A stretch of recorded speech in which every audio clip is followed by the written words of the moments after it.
आज या ठिकाणी जो आमचे सामाजिक कार्यकर्ते बाबू मेंगडे यांनी गेले 2-3 दिवस या ठिकाणी एक खड्डा आहे आणि या रस्त्यावरती अनेक खड्डे आहेत. या खड्ड्याच्या संबंधामध्ये आवाज उठवला होता, परंतु त्यांचा थोडा गैरसमज होता की हे जे रस्ता आहे हा ग्रामपंचायतचा आहे. परंतु या ठिकाणी PWD अधिकाऱ्यांनी यांना विनंती देखील केलेली आहे. परंतु आज तागायत हा खड्डा या ठिकाणी PWD किंवा जिल्हा परिषद असेल या दोन्हीच्या वतीनं कुठल्याही प्रकारची कारवाई या ठिकाणी करण्यात आलेली नाही.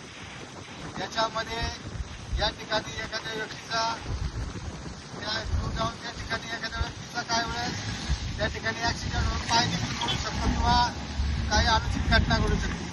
परंतु याला प्रशासन असेल किंवा लोकप्रतिनिधी असतील यांनी कुठल्याही प्रकारची या ठिकाणी दखल घेतली नाही. त्याच्यामुळे या गोष्टीचा आम्ही जाहीर निषेध करून या ठिकाणी या खड्ड्यामध्ये ग्रामपंचायत आणि इतर ग्रामस्थांच्या वतीनं या ठिकाणी या खड्ड्यामध्ये वृक्षारोपण करण्यात येत आहे.